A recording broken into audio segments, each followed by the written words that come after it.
Welcome in, Iowa Hawkeye fans, to another episode of the Hawkeye Tailgate Report. I'm Luke Myers, and we got Sam Middleton, Joey Myers, Austin Myers here with us tonight. And boys, it is officially game week here in Iowa.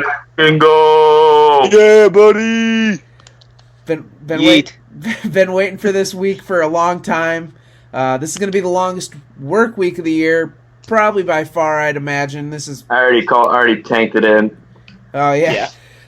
Nobody can fire you this week. I mean, all you got to say is, I'm just working for the weekend right now. Yeah. My manager already knows to expect absolutely zero effort from me this entire week. And she's okay with just that. You every week, though. Yeah. Yeah, sort of. But that's besides the point. That's a talk for a different time. All right, we got our football preview show, so this is going to be an extra long show. We also have an interview with the man who put the dab on the map back in 2015, Tevaun Smith, coming up here in this episode. You're going to want to stick and listen to it all the way through. But we're going to jump right into it here since we have so much to talk about. And we're going to go with, fellas, what's one player you're looking forward to seeing this season? Oof. Tyrone Tracy Jr. That's a good answer. Would you like to elaborate on that? We haven't had that kind of speed in the slot position in a long time. Like, what's the guy's name that got shot? Damon Powell, but better. Yeah, he was fast. He's still alive. Yeah, he's still alive. But yeah, if you listen to past episodes, I thought he was dead. But let's not say we here. That was definitely just a you mistake, Luke. Yeah, that was on me. Hand up. But all right, Joey, Stin, who you got? I'll defer to Stin here. I'll go last. I knew it. Joey's such a beta. Of course he would. I got to go with Eppy here. I'd say that he's easily the most. Yeah. Whoa. Hey, he's the most hyped Iowa player that I can remember in a long time. We're all expecting him to put up just an absolutely monster of a season. I'm excited to see how he's going to wreck opposing offensive lines this coming football season. He's going to be fun to watch, especially him getting first-team reps this season. Whenever he's on the field, it's going to be must-watch football. Yeah, I mean, you can't really argue with that. He's really going out on a limb. Yeah. It's a safe pick. Safe. Did you we pick say the Warriors to win the title the last 5 years? Yes, I did. The question was not who's your sleeper person on the team that you're most excited to watch. It was who's the player on the team you're most excited to watch. I am most excited to watch Eppy. I'm the most excited to watch him out of any player that I can think of since maybe, the year that Adrian Claiborne came back. Like, we just haven't had that type of crazy impact, high ceiling defensive player on the team in a really long time, and he's going to be amazing to watch all season long. Yeah, you're right, but for me, the player I'm most excited to see is Nathan Stanley, to see if he can, because in theory, he's going to have a great offensive line, so he should have time back there. It's just going to be interesting to see if he'll be poised.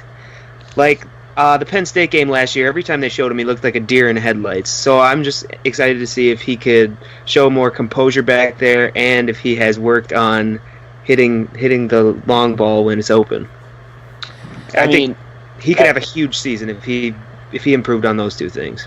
I'm excited to watch him too, but if you guys are knocking me for choosing Eppy, it's not exactly a dark horse to pick Stanley either. He did throw 26 touchdowns in each of the last 2 seasons. I'm pretty sure I'm the only one who did this correctly. It was not a dark horse thing, unless I missed a memo, in which case I apologize. No, you're right. You can interpret it however you want. I'm going to go with Brandon Smith because I do believe that he is an NFL caliber wide receiver. And I'm just excited to see what he can do this season. Hopefully Stanley can figure out the deep ball issue a little bit and connect a little more downfield than he has in the past. But I think Brandon Smith can absolutely make an NFL roster in the coming years, and just the wide receiving core in general. This is going to be the most entertaining wide receiving core we've seen since DJK, Martin McNutt. I mean, it's just going to be...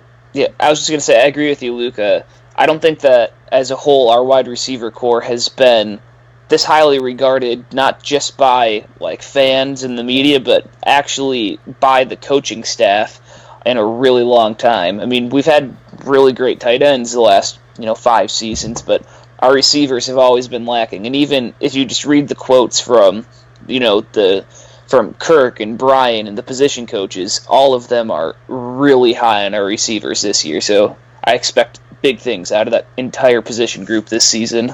Amir Smith-Marsette's going to have a huge year. Yeah. Three kickoffs and punts for touchdowns. You heard it first right here. 3 each or total? 3 total. Okay. And at this, I'll say this right here. Oh, go ahead, Luke. I was going to say, at this point in time, we don't know if Oliver Martin is... Yes, we do. He's eligible. How many times do I have to tell you? Trust me, my sources. I trust you, Sam, but I also would like You clearly do not trust me. I've met you one time, so I mean, how much can I possibly trust you? Am I right? You don't have a blue check mark, Sam. How much can anybody trust you? I've tried. That is true. They don't just hand those out, apparently. Yeah. Well, you heard it here first from Sam Middleton. He's breaking the news. Oliver Martin will be eligible. When that comes through, we're gonna get him a blue check mark. Yep. And when all those people who were tweeting about it today and yesterday take credit for it, I'm gonna be like, "Yo, let's look at the timestamps here, mofo's," because your boy. One last thing I want to say about Iowa's exciting players is that your pick, Luke, Brandon Smith, equals Julio Jones. End of story. Let's not get carried away. Brandon Smith is better than Julio Jones at this point in his career. Yeah. That's very obviously. Yeah. Yeah. But let's just hope that he doesn't have the can't catch a touchdown pass bug that Julio Jones has had. They literally look like alike, too. Yeah. And Brandon Smith, he is jacked. If that girl slaps your girl's ass, what are you doing? You mean, yeah. You mean that guy? Or that guy slaps your girl's ass, what are you doing? I'm saying, she's all yours, Brandon. Yeah. Well, I would have to have a girl for him to, in theory, slap her ass, so... Very true. Yeah. All right. Next up, we got the game the game you have circled for this season. Penn State. Is it unanimous there? No. Oh, wow. Okay. Well, then I'll say mine's Penn State as well, just because it seems like we always play Penn State in night games, and it's been pretty heartbreaking over the last couple seasons. According to Austin Myers, we're going to win this game 210-0. Yes. So, I mean, I'm just excited. Gold out uniforms. The Bush Light guy from You Betcha is going to be there for the game. We're going to have Foster taking his recruiting trip that weekend for the basketball team to Iowa City. So, a lot of action that weekend, and I'm pretty jacked for it. Yeah, no, solid pick. I just, I don't know. I just know that we're going to kick their ass this year, so it's not the game that I have circled, I suppose. My game that I have circled is at Michigan. That's going to be our first it's our first Big Ten road game. First true road game? Oh, why didn't you just say it? Yeah, shit, I should have missed an opportunity. 60,000 more than or 50,000 more than a Jack tries. Yeah. But yeah, it's going to be our first Big Ten road game, and it's also going to be against probably the best team that will play all season. Iowa historically hasn't fared very well in the Big House, so it'll be interesting to see how they stack up against who preseason is looking to be one of the better teams in the country, knowing that there's a decent enough chance that both of those teams could meet again at the end of this season in the Big Ten championship game. So to see how they fare in that game, that's the one that I'm most anxious to see. Is our last win there with DJK? No, we beat them with Tevaun Smith and Jake Rudock's first year when we went 8-4 there. I'm pretty sure that was. Oh, okay, I knew I was missing one. Wow. Yeah. So, I mean, we haven't played there a lot. So. Oh yeah, they usually come to us. It's weird. I like it. Coach Harbaugh can't beat us in Kinnick, so. I know Joey's got that Rutgers game circled. Yeah. Hey, that's going to be a tester. No, I also had the Michigan game because, I considered Penn State, but we're having the yellow jerseys, so that's not even going to be a competition. And like Austin said, the Michigan game, is probably going to be the toughest game we'll play all season until we face them again in the Big Ten championship. So, yeah. Plus, that'll just be a fun game to watch at Michigan. So I'm already pissed off about that game and things that are happening in that game. Yeah, I could see us going down. No, I'm not even saying we're going to lose. Just like I'm already mad about stupid things that are going to happen. Just like Penn State last year. Yeah. Yeah. Let's not talk about that game again. Also, I would like to give a quick nod to Iowa State because that's going to be an absolutely electric weekend in Ames. And did you guys see that idiotic Cyclone fan tweet either last night or today that their 8-5 season where they won some bad bowl game was better than Iowa's 12-2 season? That's got to be troll. I saw it. Well, I It mean, got quoted by 150 people.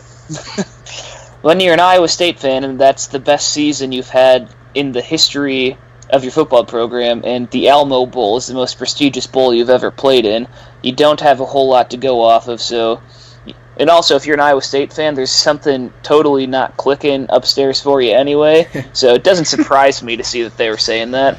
I saw, some pundit, I don't remember who, listed Iowa State as a dark horse national championship contender. Get out of here with that garbage. That's a take about as bad as Doug Gottlieb saying that the reason Andrew Luck retired is because he's a millennial. God, what an idiot Gottlieb is. I looked I up didn't get started on that. I looked up how old Gottlieb is, and he barely misses that generation.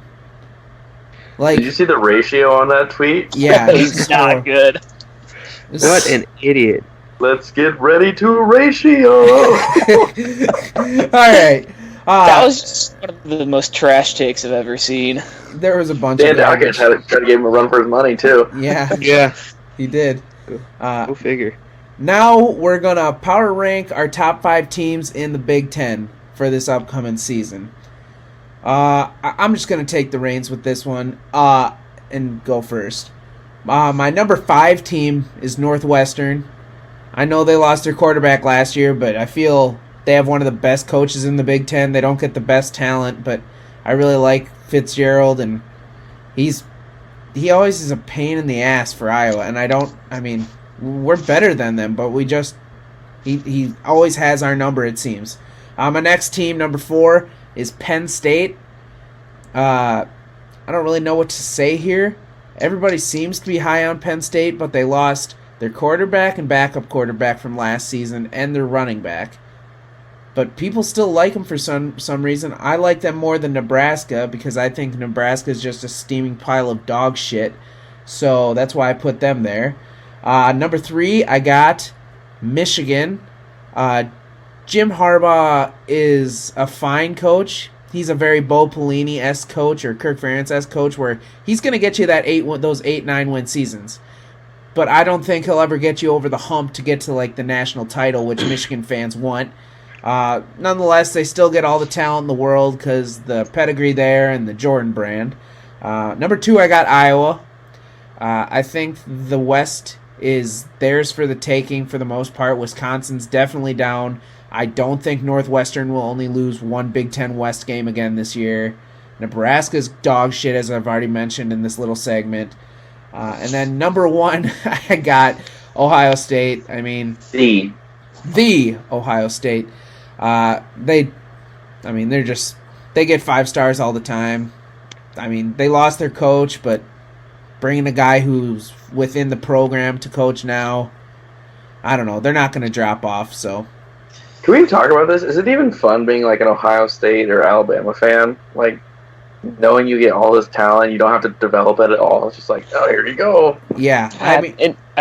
My thing is, if Iowa, like, with the development and strength program and, like, the coaching that they have on their team, if Iowa was to get in the number of 4- and 5-star recruits that Alabama, Clemson, Ohio State, Michigan got every season, we would kick everybody's asses so bad that it wouldn't even be funny. Like, we're taking guys like Josie Jewell, whose only other college... He was going to play college football at Division III Luther in Decorah, and he turned into one of the most prolific tacklers in the history of Big Ten football. Like, we take players like that and turn them into NFL talent.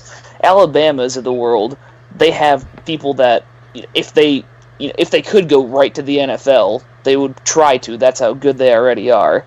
It's just like it's not fair, like the talent discrepancy that they have. So I feel like their fans are so entitled because they get such good recruits all the time.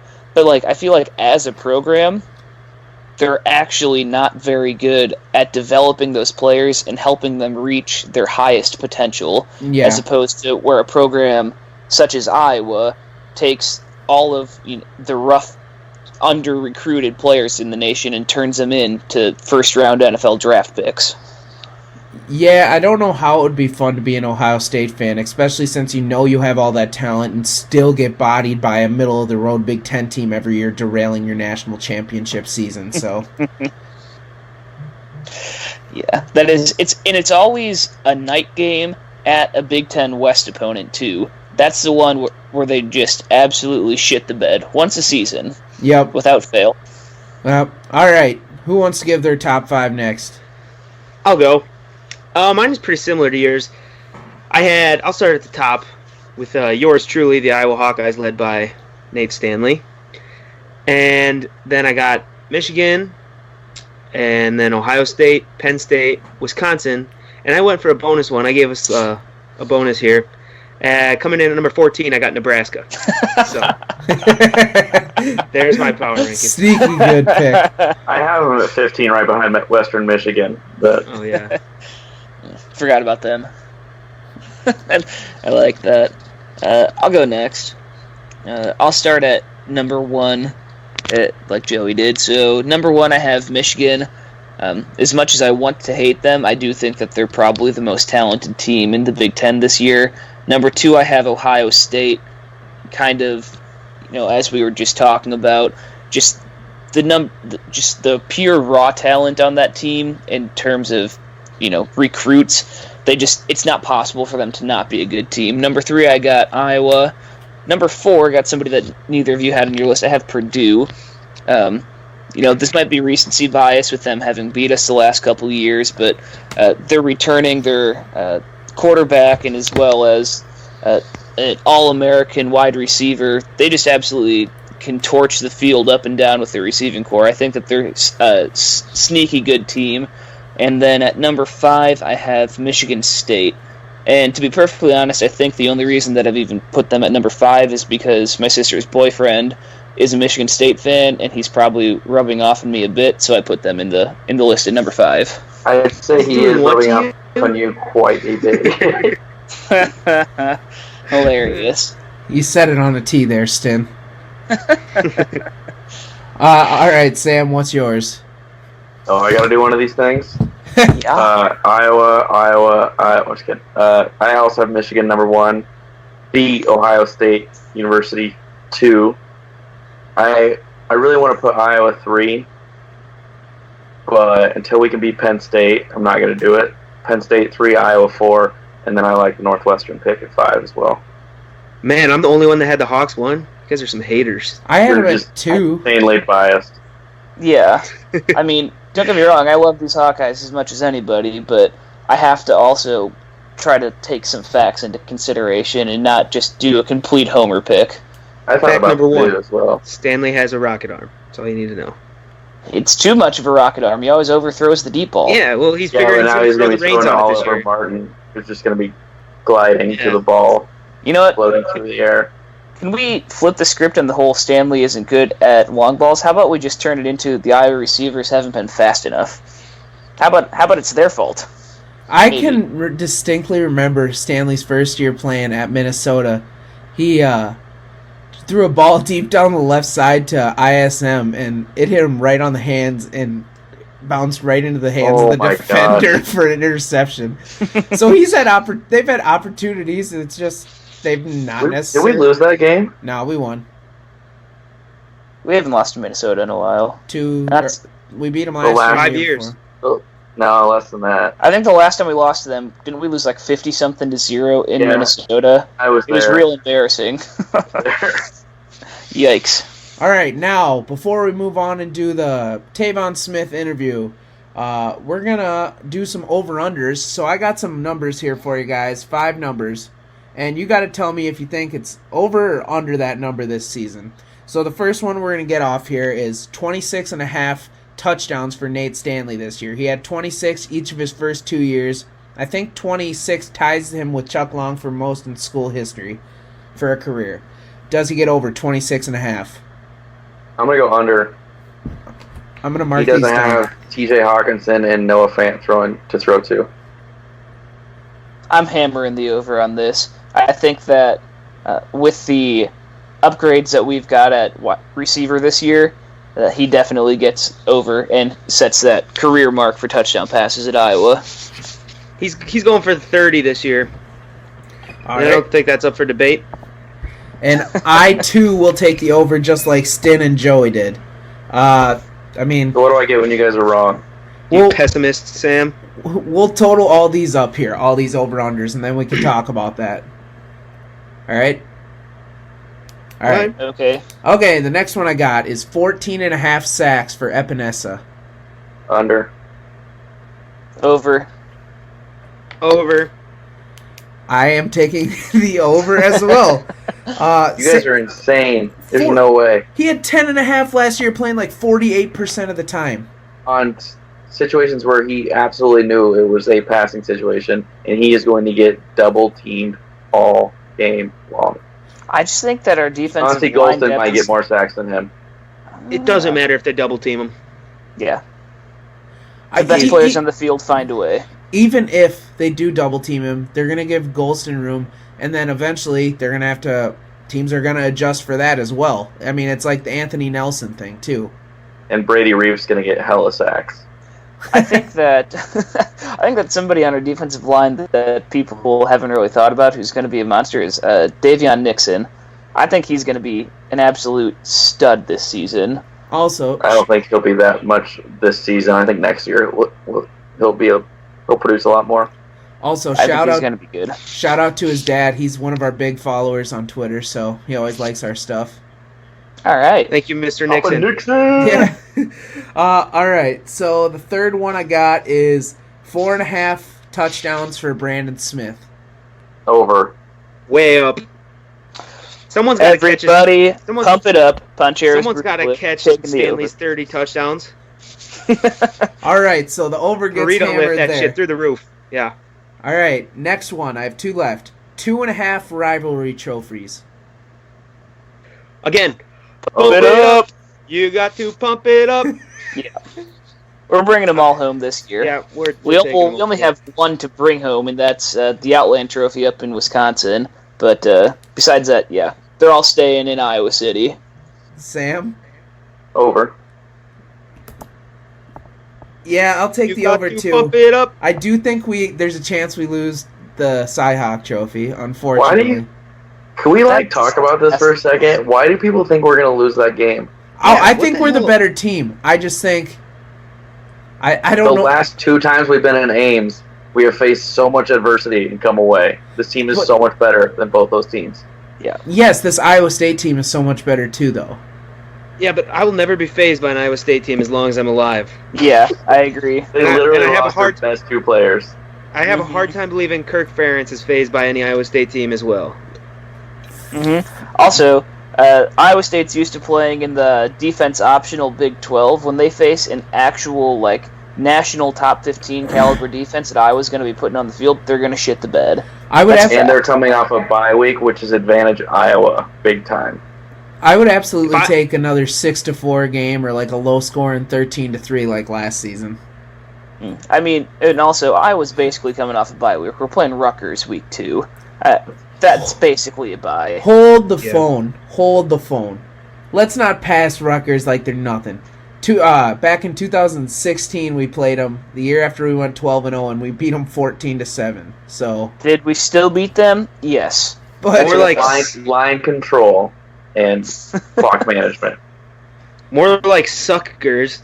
haha. I will get a massive Rutgers Scarlet Knights tattoo on my ass if they beat Iowa in Kinnick Oh in my the second God. week of the season. If Iowa loses to Iowa State or Rutgers, I'll shave my ass and tape the hairs to my face. All right. The last one I have here is number of wins. Over under 8.5. Over. Pump it up. You've got to pump it up. Yeah. We're going over. Yeah, hey, Luke, maybe get some better over-unders so there's a little more diversity in there. There's a ton of overs. The only unders taken were Sam for Stanley touchdowns at 26.5 and Eppy sack total under 14.5. Yeah, if it wasn't for me, we would all have the exact same answers.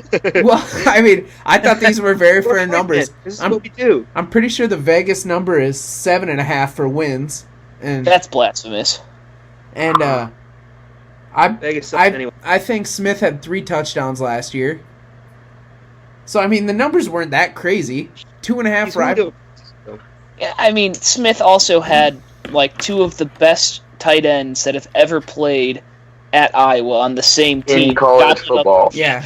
Gobbling up all of the touchdown passes. So it's not like he didn't have touchdown catches because he was bad. It's just he had 2 of the best touchdown receiving targets in college football on his same team.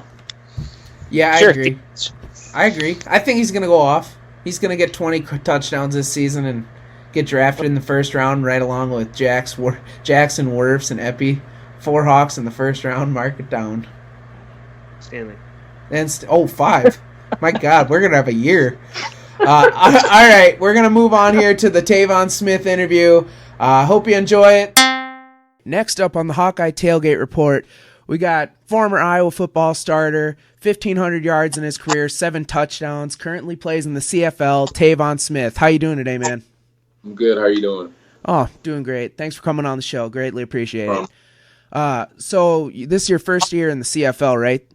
Yep. Up there with the Edmonton Eskimos? Yes. How's the season looking so far this season? It's not too bad. We're 4-3 right now. The 3 losses that we have are super close. Super close games. We have a really good team, really good defense, and exciting offense. So, I mean, we just got through the first quarter of the season. We got about 12 more to go. So it's been a good ride so far. Okay, so over your first couple of years professional ball, you kind of bounced around from different NFL rosters to this. What's been like the big difference for you there? For me, I wouldn't say there's too much of a big difference. I mean, there's obviously a lot of great players in the NFL, but the CFL is really competitive as well, and a lot of people probably wouldn't think that, but there's a lot of guys that are really fast and really strong as well out here. So for me, but my work ethic is still there, and I'm just continuing to get better each and every day.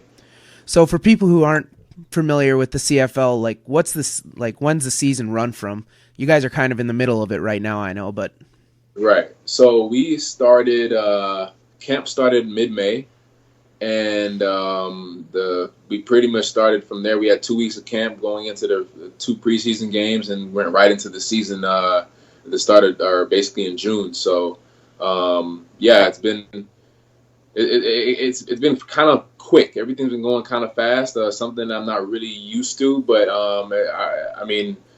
I've adjusted, and I'm just continuing to do whatever I can do to keep up with this type of season. And you do have 1 touchdown snag this season. Is that your first professional touchdown? That's my first professional touchdown. Yes. How was that? It was exciting.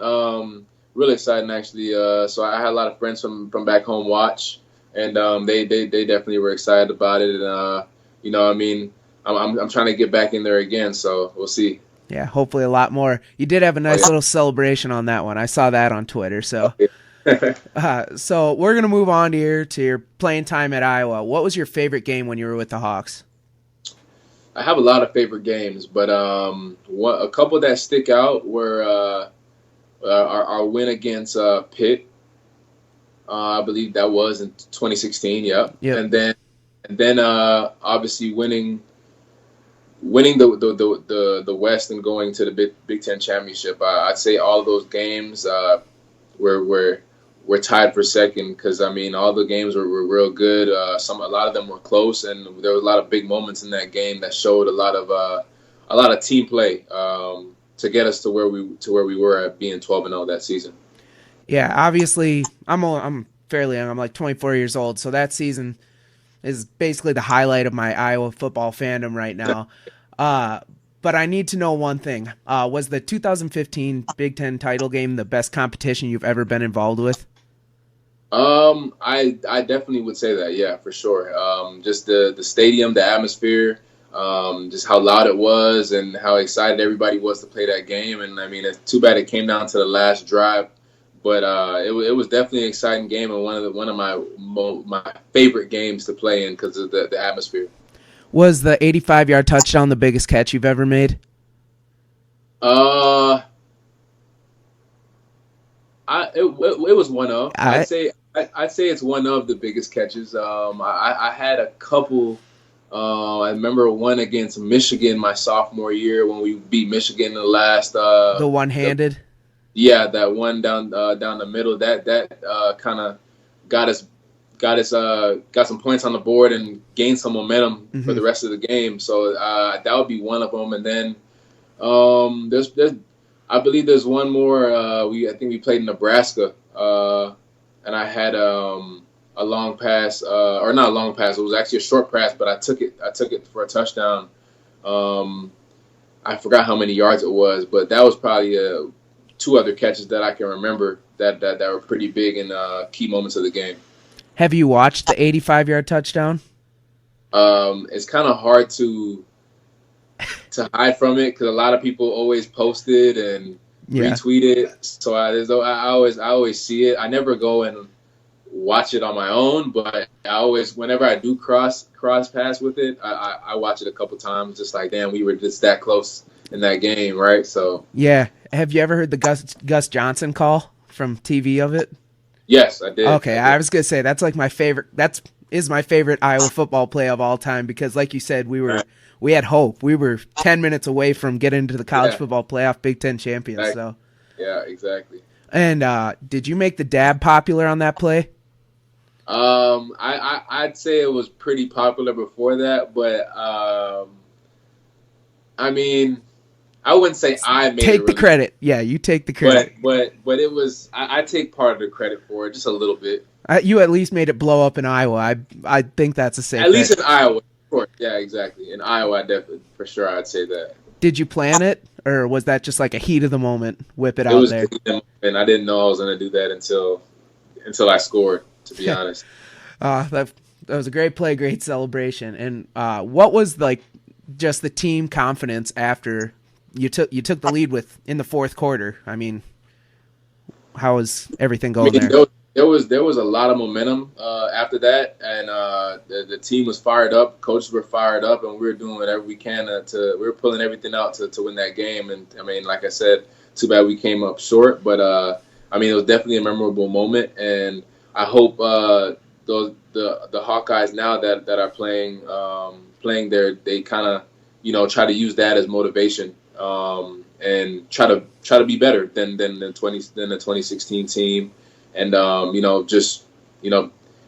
basically just try to be better than us, right? These guys, they have a good team this year. I'm excited to watch, and if they can, I'd be excited to see another Iowa football team go 12-0 and win the Big Ten championship and go to the college playoff. Mm-hmm. I know a lot of people who would like to see that. When Michigan State was driving down the field those final 10 minutes. What were you thinking? Because they made third down after third down, couple fourth downs. It was probably one of the longest 10 minutes of a football game I've ever been a part of, or even watched. I mean, it was super long. They were just plugging plays and getting down the field, and they got down to basically in the red zone and got where it was that close, and one tackle away and we win the Big Ten championship, right? So it was it was definitely something that I'll never forget. Was that 2000 or the 12-0 team the best team in the Big Ten that year? You can say it. We were better than Sparty. I think that we were collectively the better team. A team that plays together, a team that, from start to finish, it was no selfish guys on that team. I feel like the starters or backup, everybody had a role on that team, and as a whole, I think we definitely were the best team. Do you still keep in contact with guys from that team? Of course, yeah. I keep in contact with a lot of the guys from that team, and even guys that weren't on that team. I keep in contact with everybody that I can. Every other player that I come across on social media, I'll check in, say what's up, or they'll do the same to me. So I mean, as long as all these guys are still doing whatever they can to put food on the table, I'll be there checking in for sure. All right, we're going to move on to some just random questions here. So there was this stupid argument on Twitter of trying to pull Iowa fans apart. Which Iowa team was better, the 2002, 2009, or 2015 teams? Would you like to make a case for 2015? Those are all really good teams, and they all had different schedules. So, I mean, I know we didn't play Michigan State until the Big Ten Championship. We never played Penn State. Now, will I say that we were the best team out of the three? I'm gonna say yes, only because I was part of it. But like I said, those other two teams were really, really good, and there's a lot of Hall of Fame guys on that team, on both of those teams. So, I mean, it's hard to pick, honestly. Be perfectly honest here. We talked about this on the last podcast. I picked 2009, but that's just because they had like 16 NFL players on the roster. Exactly. So like, you really can't compete with that.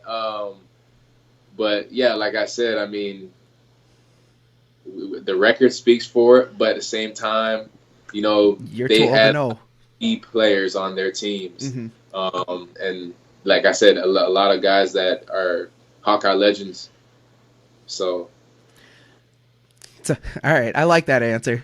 You were humble, but then you were like, "Nah, it was us." I mean, I like to say that it was our team just because I was a part of it. But you gotta give it to those guys in the past that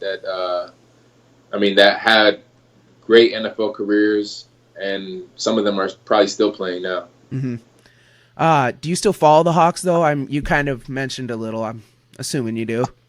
Yeah, I mean, I definitely do follow them. I try to keep up with as much as I can. I don't know too many guys on the team anymore because I guess I'm getting a little bit older now.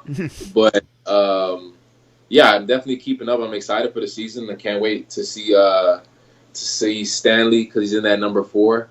Can't wait to see him do what he does, and I'm excited to see what the offense is about this year. Is the Doyle difference a real thing?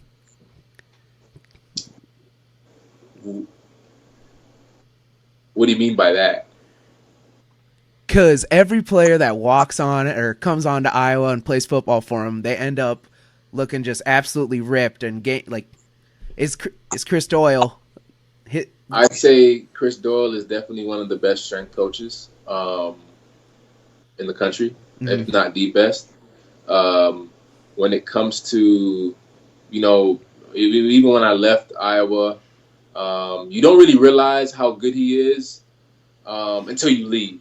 I mean, we always know that he's a great strength and conditioning coach, and he's developed a lot of guys throughout the years.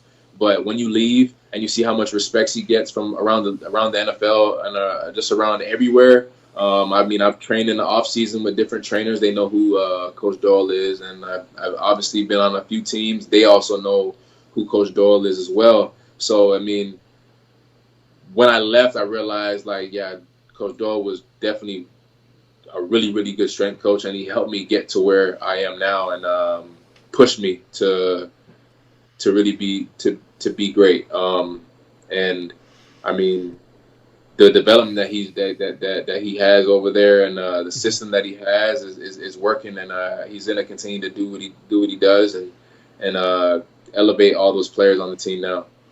All right, I got 2 more questions for you, and then I'll let you get on with your night here. Was there any team you held or like disliked more than any other, like Iowa State, Nebraska, Minnesota, Wisconsin? I'd say out of all those teams, Iowa State would be number one, of the most hated team for me. I always had a little bit of hate for Michigan State because when I was younger, I grew up watching Michigan State because I was so close to Michigan, being from Toronto. And I at one point I wanted to go to Michigan State when I was young. I was because that's all I really knew. And then when I ended up going to Iowa, I ended up just hating Michigan State because we play them all the time.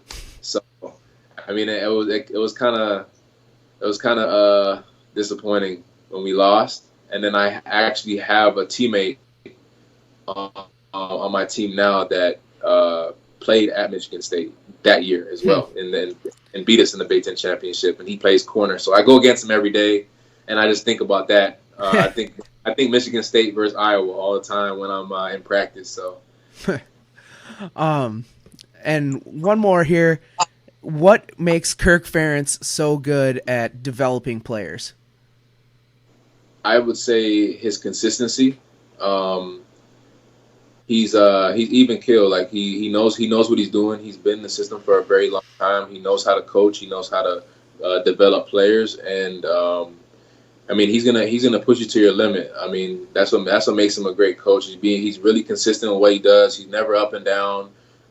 He's never too hard or too soft. He's the same person each and every day, and that's what you want in a coach. You want consistency with his attitude, and that's the biggest thing for me. Not a lot of coaches can just be like this the whole time, and he's gonna be hard on you each and every day.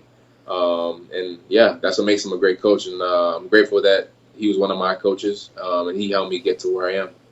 All right, one more Kirk Ferentz question that just popped up here. So at Big Ten Media Days, he had said that when he retires from coaching, he's going to tailgate at Iowa. Do you think he can hang with the best of the tailgaters out there? Absolutely. Absolutely? Absolutely. I'd love to join. You'd love to join? Hey, if and when that day comes, I don't want it to be anytime soon because I love Coach Ferentz, but when it does. Whenever that day comes, I hope everybody flies to Iowa City because I'll be one of them flying. Sounds like a blast. But Tevaun, thanks for coming on the show, man. Greatly appreciate it, and good luck with the rest of your season this year. Appreciate you. All right, thank you to Tevaun Smith for joining us. You're welcome back anytime. We'd love to have you.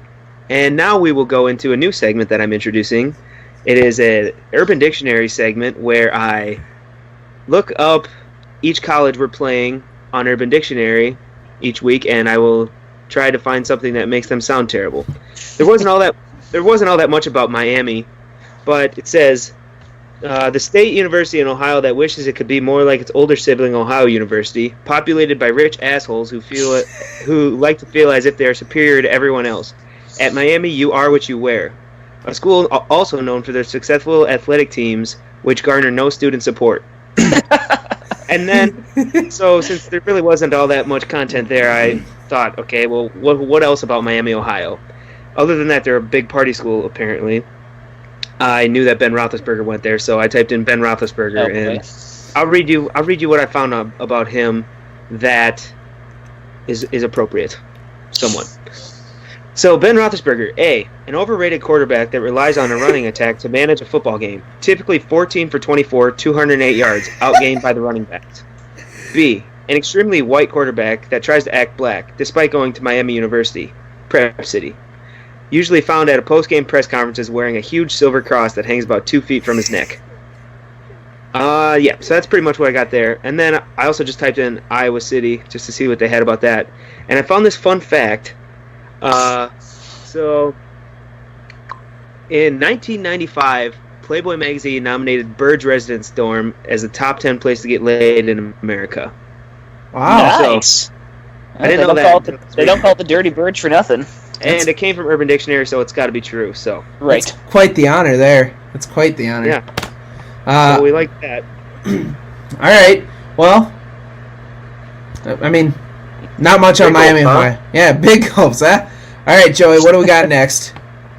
Now we are doing some preseason predictions on more obscure things, not so much stats for Iowa.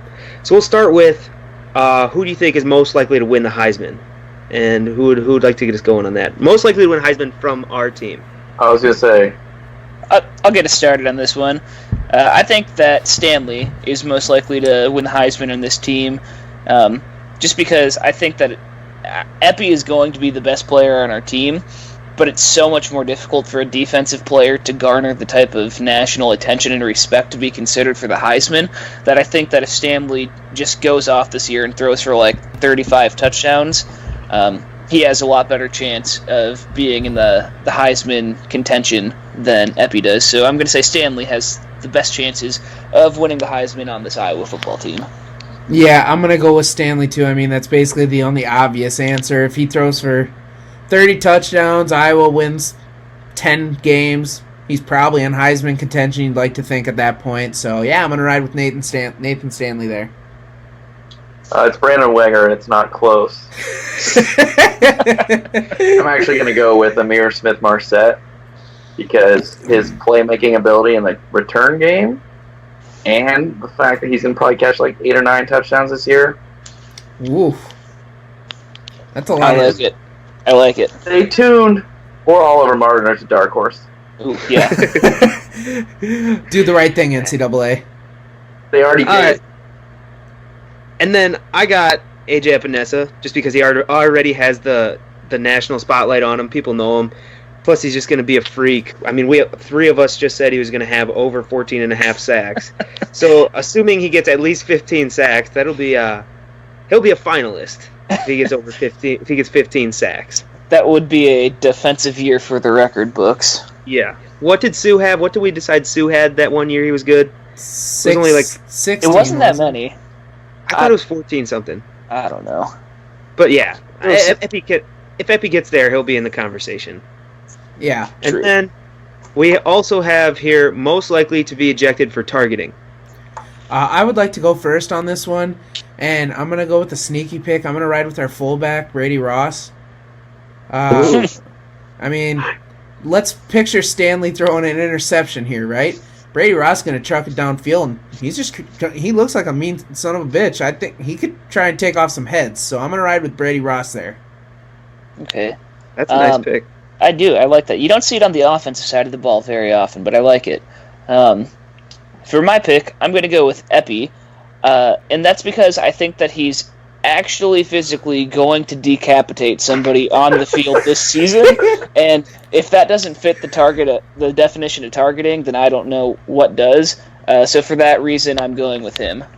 The correct answer is Geno Stone, and the dark horse is Kayvon Merriweather because he's going to be super fresh this year, and he's probably going to get really excited. Right. That's good logic. I went with Eppy as well, not because I think he's just gonna gun for people's heads, Joey but Bosa, somebody? they're so soft on quarterbacks these days that all it takes is Eppy accidentally running into him with his head one time and he'll be gone. And on regular season team record, we already kind of, I mean, anybody want to say that? We already kind of went over it with the over-under. I had him at 10-2. 10-2. Yeah. 9-3.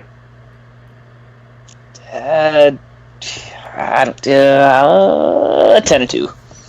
All right. And then this one's a big one. Number of weeks before Colin Cowherd talks shit about us, and I'll actually start there because I'm gonna say we'll be 3-0. It'll be after the Iowa State game, and we'll be coming off a ranked win. So he's gonna want to get out in front of us. He's gonna want to say that we're frauds right now, and we'll get beat by Michigan. So that way, if we get beat by Michigan, he can look like a genius. That's where I'm at on that. So I'm going to say after week 3, he'll talk shit about us. I think Colin Cowherd, I listen to his radio show every day, and he's actually, when he does talk about Iowa, ever since then, he's been very complimentary. I don't think he will jump on that train this year. I think if anything, he'll have our backs now that he has his radio station is in Des Moines now, or they do play in Des Moines now. They didn't before, but they do now. Well, the reason he was ripping on us back in 2015 was because our schedule wasn't good. Yeah, we played William St. Mary's, Drake, D-Mac. Hey, Drake's no joke. Iowa State about lost to them. Yeah, no, but we got a good schedule this year. Even our non-conference, I mean, the other two games are duds, but Iowa State's a top 25 team. We'll be going to Ames for that. So, Yeah. Until they lose you and I. Right.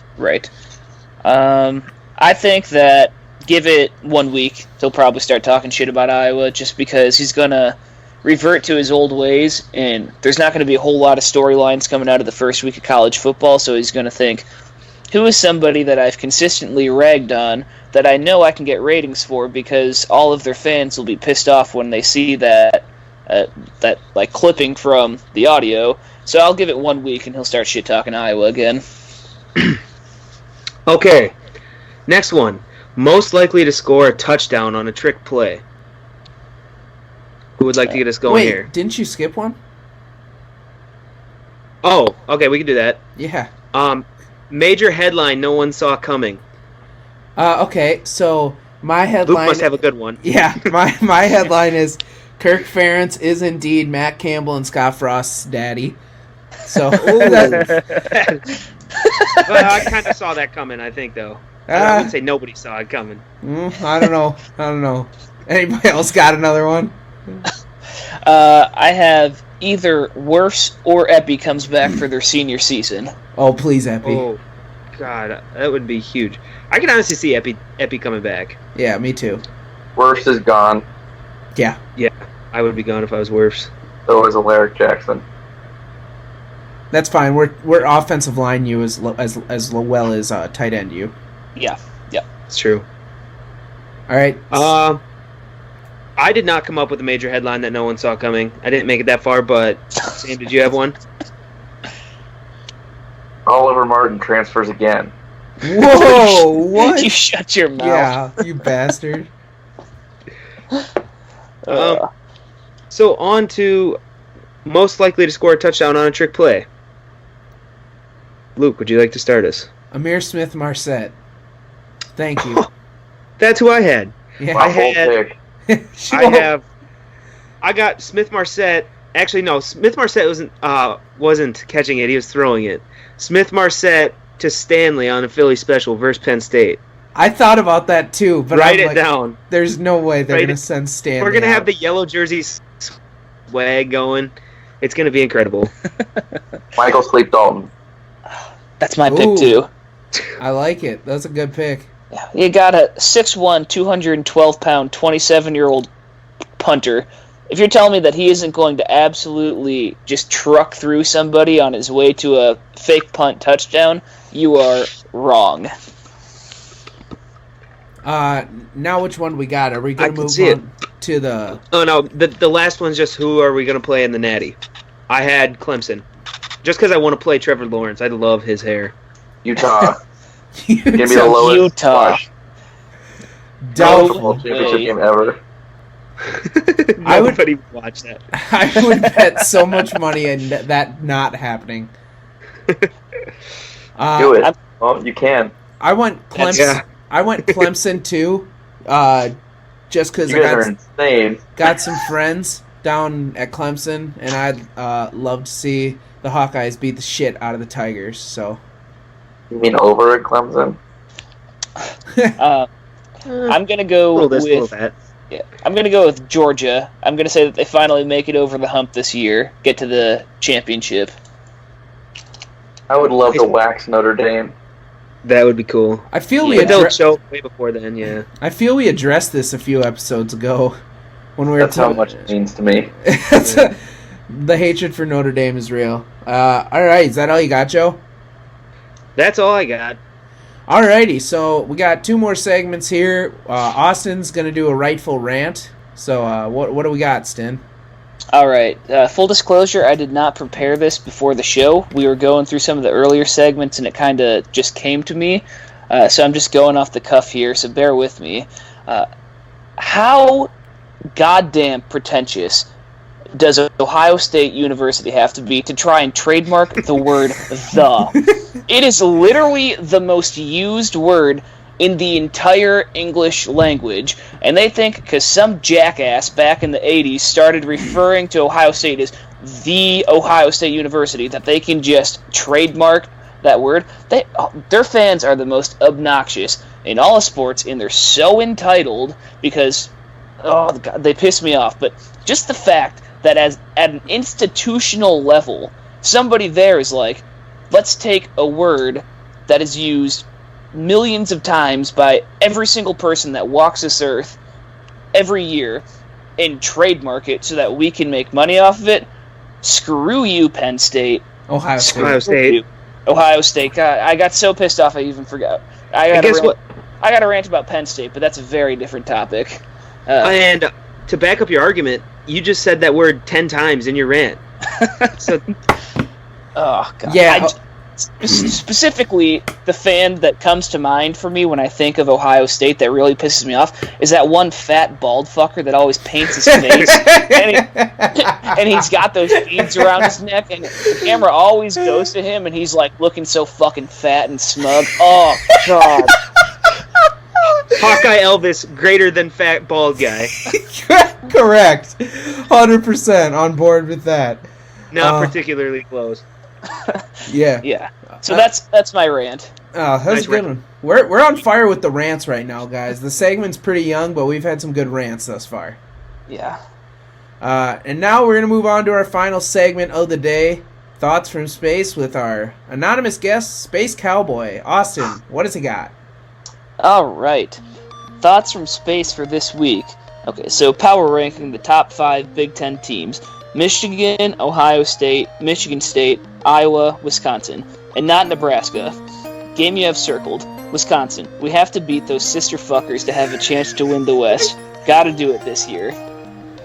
Player he's most excited to see. Amir Smith-Marset. Big play potential. He will definitely fumble a few times and make me say the Lord's name in vain, but he will also run back multiple kicks for touchdowns. Big Ten title game prediction. Michigan over Purdue. Wild card, bitches.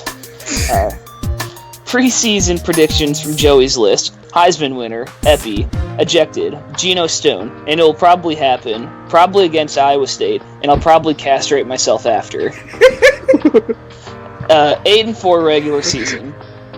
Most likely record to be broke. The new punter, Sleep Dalton. Record broken. Most pussy slayed tonight. Aussie accent, and he's not Rastetter. So bring the ShamWows, because this dude will be flooding the streets. Major headline no one saw coming. Scott Frost caught sleeping with a woman who isn't his relative. And his final thought, painting is fucking dumb. And those are the thoughts from space. Wonderful. Oh my God, he was on point again. He wanted to come on this episode, but he was busy painting his house tonight, ironically enough, so... Are we going to have to get him a voice changer when he comes on? We can try. He has to stay anonymous. Yeah, we can try. It's Cowboy. Yeah. How shocked would people be if we come out here and it's like Donald Trump or something? Or Gary Barter's our anonymous guest. I feel like either of those names would lose viewers.